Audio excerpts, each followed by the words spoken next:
Alam Magotomo. Populasi yang ada di kandang ini ada 92 ekor. Tapi dari 92 ekor itu yang produksi yang bisa diperah itu cuma ada 32 ekor. Selebihnya ada jantan, ada sapi kering, ada darah, ada juga yang masih gede. Seperti itu. Dari 32 ekor kita menghasilkan rata-rata per hari itu 350 sampai 400 liter susu. Dari 32 ekor itu rata-rata 350 liter susu. Oke, seperti itu. Sapi perah kami ini rata-rata adalah sapi perah FH, ya.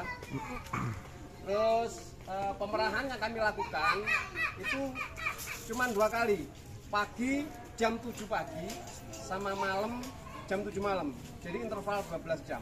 Seperti itu.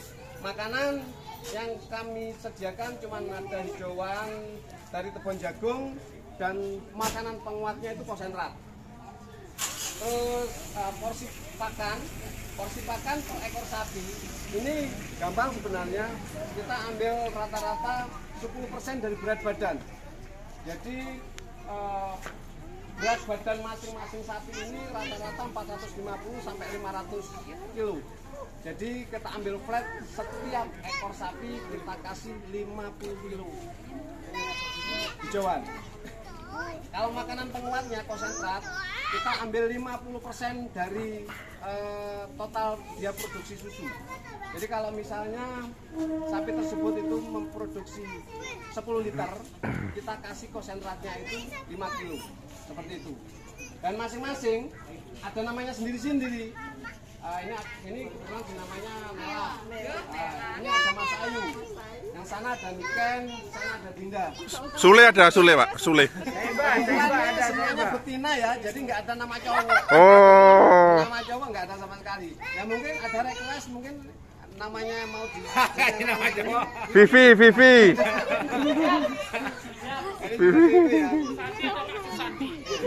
Susanti. Vita. Sapi perah ini sebenarnya sangat menjanjikan. Jadi kalau mungkin bapak-bapak yang ada di Sanggaran di sana itu kebanyakan para petani buah naga, petani jeruk yang benar-benar sudah sukses, rata-rata seperti itu, mungkin juga tertarik dengan sapi perah, bisa dijadikan rekomendasi. Karena sapi perah selain mendapatkan susu, dia juga mendapatkan anaknya, dan nilai jual dari induk nantinya yang akan masuk akhir itu juga lumayan bagus seperti itu. Ya, jadi rata-rata satu ekor sapi ini kalau yang masih produksi itu kisaran 29 juta. Tapi kalau nanti sudah masuk masa akhir itu di kisaran 19 jutaan. Sapi perah ini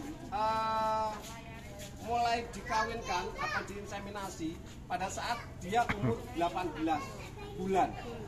Ya, tapi dengan catatan tinggi dia sudah bagus, rata-rata di kisaran 125 sampai 135-an seperti itu. Terus dia sudah dewasa kelamin ya, dengan ada tanda-tanda birahi seperti itu. Nanti pada saat dia umur 2 tahun 4 bulan, dia biasanya sudah beranak.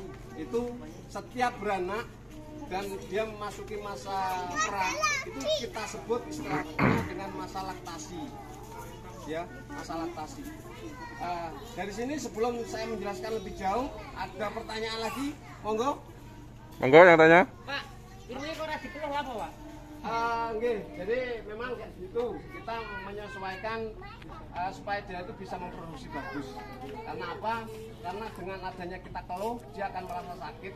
Beda dengan sapi potong ya, sapi potong dia benar-benar standby di tempat seperti itu. Dia akan semakin nyaman sama semakin memproduksi susu banyak. Okay. Makanya kami sediakan juga musik di sini. Jadi hari-hari supaya menghindari stres dan sebagainya, teman-teman kru kandang itu menyediakan musik dangdutan. Jadi sapinya bisa rileks, pekerjanya juga rileks. Peralatan kesehatan kita pakai dokter hewan. Kita dokter hewan standby di sini. Jadi kita itu bekerja sama dengan dinas peternakan dan dinas peternakan menunjuk salah satu dokter untuk standby ada di sini. Kalau masa produksi sampai berapa tahun? Masa produksi sampai kalau di tempat kami ini sampai kami laktasi 6 Bapak. Laktasi 6 kisaran umur 8 tahun. 8 tahun berarti sudah ganti. Sudah harus kita akhir. Lah ini sebenarnya kembali ke masing-masing, tapi idealnya lebih baiknya karena di umur 6 laktasi atau 8 tahun itu ada resiko. Sama dengan kita kalau sudah umur di atas 40, resiko kan bisa terjadi kepada anak atau ibu atau dua-duanya anak sama ibu. Begitu juga dengan ini. Itu aja yang menjadi perhitungan. Biasanya eman karena produksinya itu misalnya si Nela produksinya rata-rata 20 liter. Ya, karena kita itu eman karena masuk produksi bagus. Kita paksakan lagi untuk bunting yang ke-7 gitu. Nah, ternyata berharap kita tetap hasil bagus, malah jadi buntung karena pada saat melahirkan si induk sudah nggak siap dan sebagainya seperti itu. Hanya karena itu aja Bapak. Itu aja. Yang lain-lain tidak ada sebenarnya. Hanya perhitungannya yang seperti itu. Kita memprotek supaya tidak sampai terjadi apa-apa baik pada induk ataupun sama anaknya. Dan itu kita jual untuk akhir seperti itu. Jadi pedaging. Bisa kalau di tempat kami karena kami dituntut dengan protein bagus, lemak yang harus bagus juga, kami pakai kebun. Ada juga sebenarnya pakai odol, bigres juga ada, odol juga bagus. Cuman ketersediaannya di tempat kami sementara itu keton jagung, itu kami pakai keton jagung. Rumpung itu apa ya? Rumput gajah. Oh, rumput gajah. Ini Oh, aja. iya. Ya mungkin bisa seperti itu. Cuman bisa dilihat aja karena di situ bisa ada analisa gizinya. Kami sudah biasa pakai kebun jagung dan alhamdulillah fat kami rata-rata 4. Ya Mbak, ya 4 ya Heri ya. Oh 5, malah 5 sekarang. Gitu nggih. Ini kan, begitu kan. Gak apa-apa. Setelah beranak. Jadi sapi perah harus tiap tahun beranak Bapak. Nggih, untuk bisa mengeluarkan susunya, nggih, setiap tahun harus beranak. Harus melahirkan. Makanya di sapi perah ini ada kalendernya. Ada kalender ya, ada kalender reproduksi ada. Terus di masing-masing sapi ini ada rekordinya sendiri. Baik Nela, Dinda, Niken, Mas Ayu dan lain sebagainya ada catatan masing-masing sendiri.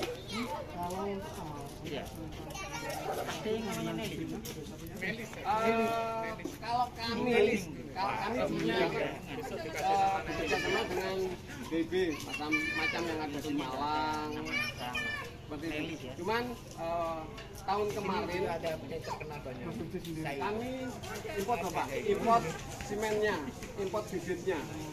Itu kami ngambil yang Kanada. Seperti itu karena apa? Karena postur bagus, terus lebih adaptif juga dengan iklim yang ada di Kalibaru seperti itu. Nggih. Kalau kita ngambil yang benar-benar import dari Australia itu kadang-kadang kita itu terkendala di handling karena kadang iklim Australia sama sini sudah beda. Kami dulu ngambil 14 ekor dari Australia. Seiring waktu besar Pak, tinggi banget. Seiring waktu banyak yang rontok. Produksinya tidak sama dengan yang ada di sana.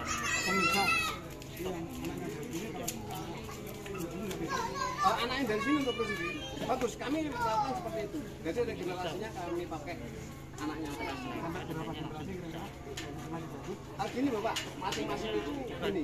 Jangan sampai anaknya misalnya anak Sinela, ya anak Sinela ini pejantan dengan pejantan A, ya keluar kita kasih nama C, ya nanti anaknya C ini jangan sampai ketemu dengan pejantan A lagi, harus begitu, karena itu akan mempengaruhi sama ya Perkawinan sejarah ke? perkawinan sejarah dengan manusia itu akan menurunkan kualitas, seperti itu juga dengan sapi Pak.